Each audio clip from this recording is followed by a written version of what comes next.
Hello YouTube, Salivate Metal here, and most of you probably are aware of this here in the United States.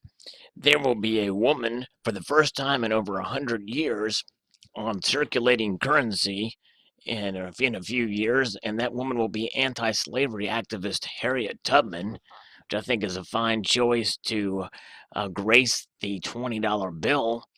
But there's some more interesting news than that, but a little background to how this happened. Why is she replaced on the $20 bill? Because most of us were aware that there was some thoughts and consideration to the $10 bill being replaced, with Alexander Hamilton's face to be replaced with a woman to be chosen.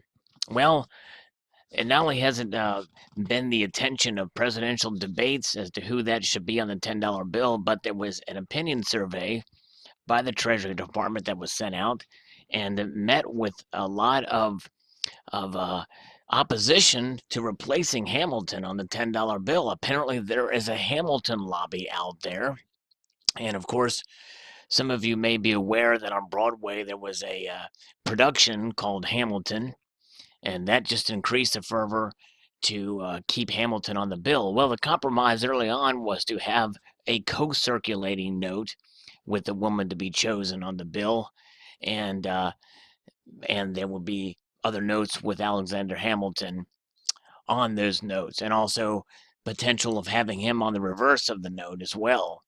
But anyways, so what happened was that they decided, well, we're going to go ahead and add her to the $20 bill.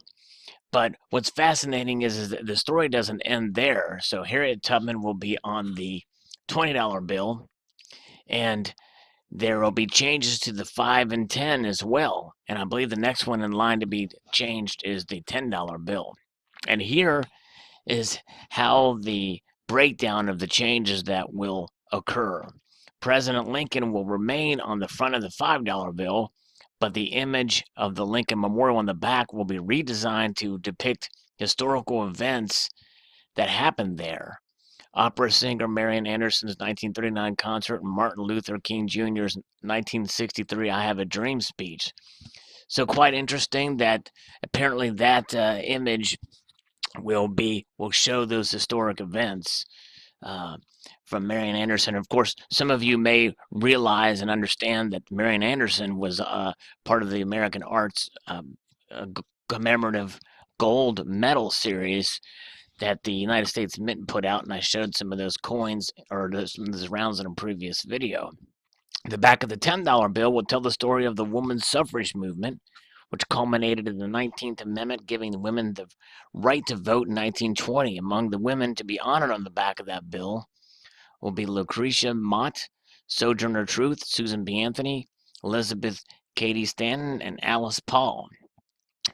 And to make room for the Truman on the front of the $20 bill, Jackson will not be removed. He will be moved to the back where he'll be incorporated into the existing image of the White House. Well, quite interesting indeed. So Jackson is not gone.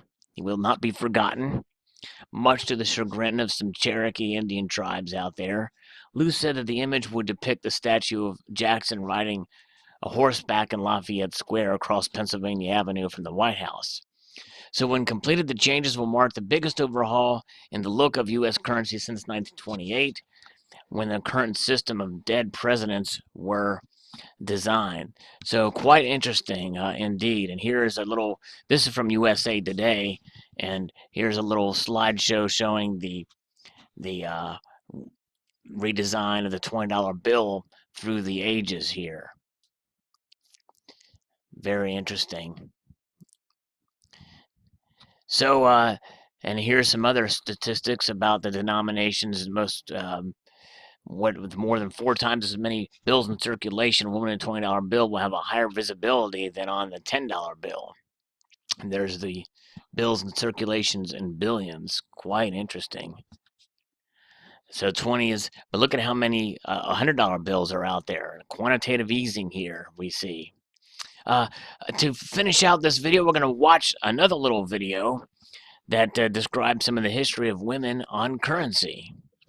Andrew Jackson on the $20 bill. But the anti-slavery activist isn't the first woman to be featured on U.S. paper currency. First Lady Martha Washington graced the silver dollar certificate in the late 19th century.